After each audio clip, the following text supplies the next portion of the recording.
William Albert Aicklen, uncle of Tom Aicklen, recorded April 3rd in Bay St. Louis, Mississippi, at his residence. He is, as of this date, 94 years old, and I'm gonna ask him now to say a little bit about the quality of his life. At 94, a lot of people don't make it that far, and I know the man to be a tough old bird. So longevity runs in the family. So the genes are good, but also it's not just a matter of genetics, but of mind and emotion and intelligence. So give us a little reflection on your overall life, Bill. Well, first thing I say, I want to agree with Tommy said that life is what you make it and how much you appreciate life, the good things in life. You shouldn't find fault with the small things because you can overcome them by having determination and will to do better. And we are blessed when we have good health and education and the ability to do just this. And that all comes from your heredity, from your parents, and how you were raised, and how you were disciplined. And then if you follow through on how you've been raised and taught what to do, you will find that life is very fruitful and very rewarding, and that everyone should appreciate and be thankful for every day that they're allowed to be a part of it. Now, I am grateful to be a part of life. I'm very thankful because all of my life, I think that I've been very fortunate to have been in good health and able to get about and do things, in which I still think today that I am good health in spite of my disability of my knee replacement and such, because I am still able to get about and do things in my mobile chair, which a lot of people would despair of and not make any attempt to do. And when I can do these things, I enjoy these things, and I feel that it's a blessing that is given me that I'm able to do so. And also, I'm thankful because I have, my mind is good. I can still figure, I can make out an income tax, I can hold conversations, I can relate, and I can remember things very well. And for these things, I'm very, very grateful. And I think if a person looks at life and realizes what they have, the good things they have, and not the small things that they don't have, but appreciate the good things that they have, it keeps them going longer and it keeps them stronger. It keeps their mind in a better condition to think of these things and to do these things and to anticipate further things and to try these things and not give up. Don't say no. Don't say you can't do it, because I don't believe there's such a word as that. I think that you can do it, but all it takes is a little more effort and a willpower and determination to do so. Well, yeah, today we find that our society is, if not sick, is not as well as it should be. When high school and grade school students kill each other because they were neglected or bullied or picked upon, the first thing they seem to do in an unstable condition is go pick up a gun and take it out on innocent people. Well, What's your... I must say, in answer to tell me about the children, about the education, what I do believe, first thing, it applies back to the state, who controls the teachers, and then the teachers. And I do think that we are too free and easy with our teachers and with the students, with everything. There is no discipline. And I think the first laxity of discipline with our children today is at home. They do not get the initial discipline and taught respect at home that they should do. Therefore, they are not capable of administering the same discipline to their teachers and to others. I doubt that there are very few students today that can even spell the word discipline. And then our basic studies in the children in school, they have gotten away from the basic studies of history, of geography, and trigonometry, and geometry, and civil law. We receive that before we finish grade school. They don't talk about that till they go to college. And when they go to college, or before they go to high school, they're not taught properly how to read or write. The teachers do not spend time with their children. They're not properly instructed how to teach them. And the parents at times do not spend time with their children at home. All of this study, periods of study in the schools, I do not believe it is functioning or doing any good. The study should be at home with the students. They should go back to the old-fashioned homework preparation that should be turned into the teachers to be graded. And then it should be carried forth in the classroom as to what they learned at home. Therefore, it will reflect in whether they can read and write or spell. Well, I'm not talking about academic excellence so much as emotional. Well, you take this way. How can you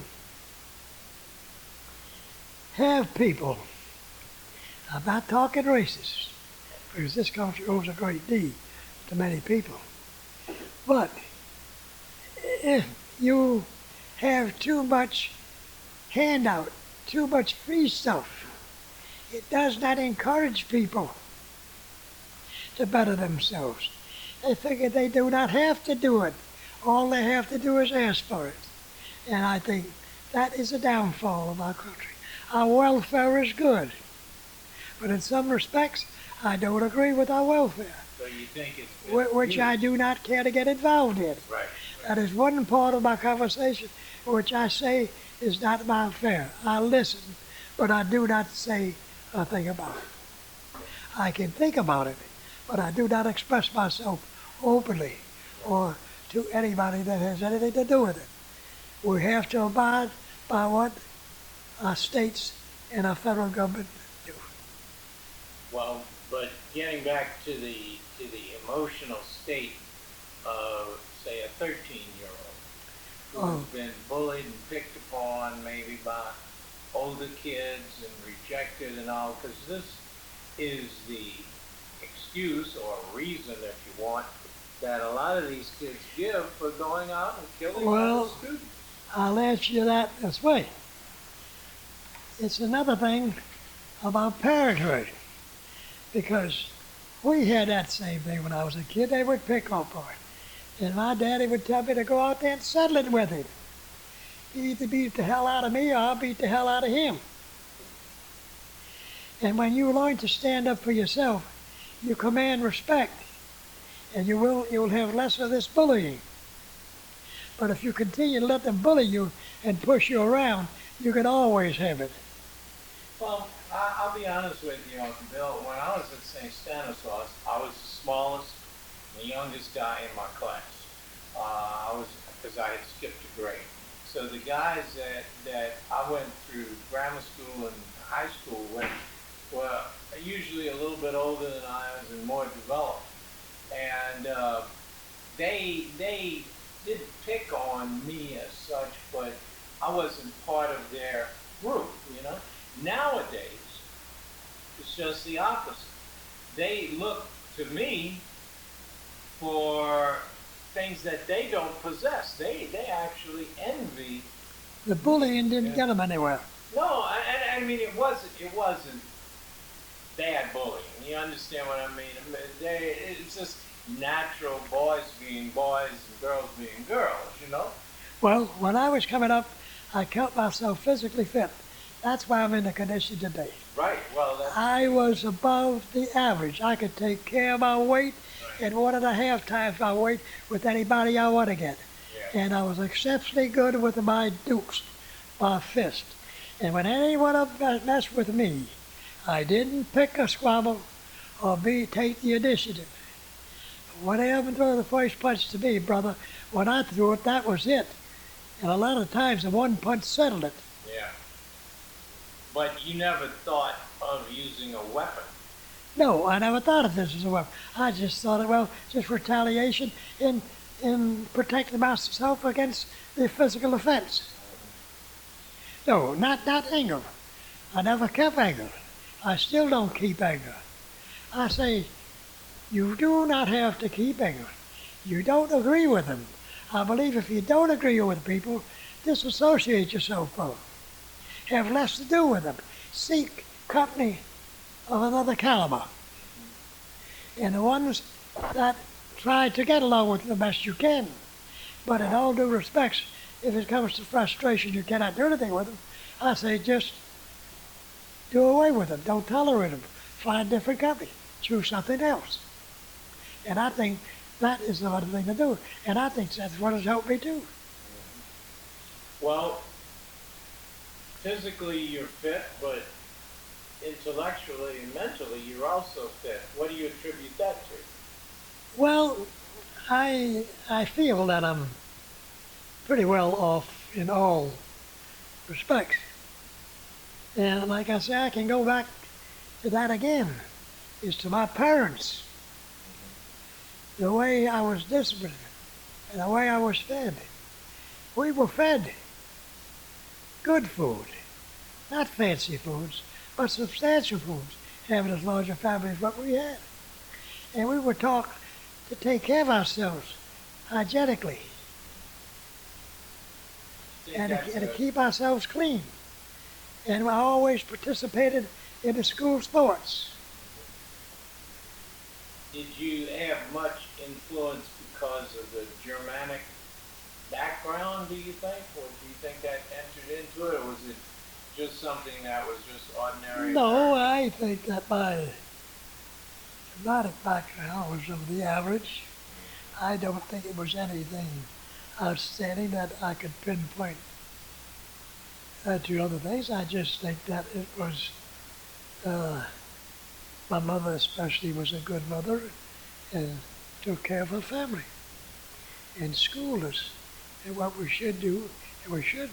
Now, if we didn't, when my daddy was traveling on the road, my mother told my daddy, and we were taken to the woodshed and given a strap. So in other words, and when we'd tell daddy we had enough, he'd say, I'll be the judge of when you have enough. mm-hmm. So our behavior was according to that. We weren't allowed to use hell a damn in the house or sass words.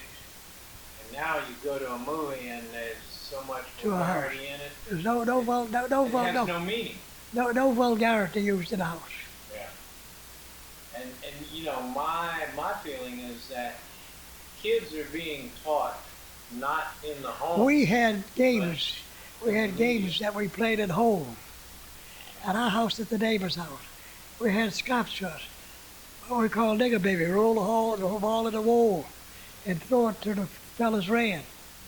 And we had, the girls had the hopscotch. We played cards at home. We had coloring books. We had various, but most of our entertainment was improvised. Yeah. It wasn't bought entertainment. Books that you bought at the stores and this and that. The way you have it today at the checkout counter, there's more for kids than what there is for anything else. It's for entertainment. And those things, they only spoiling the kids. A person can't get out of the checkout counter if they have children with them without spending a few dollars each time on the kids. Yeah, on crack too. And it is not good. It is not good for them. It doesn't teach them anything. And that's why kids are fat, They lazy. do. They are not learning to use the mind. Yeah. So now, did you do anything special, like to train yourself in mental discipline? I mean, or just No, the mental discipline just came down through the way we were schooled at home. yeah, And as to how I felt about other people, it was in my classes at school. I always did pretty fair above the average at school in my classes. I had no trouble with my lessons, with my homework, or with everything. And I was especially good in pretty fair in arithmetic and pretty together in memory gems and writing prose and different things like that.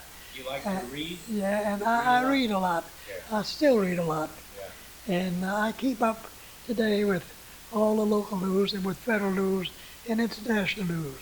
I read today about everything in every country what's going on. And I watch TV.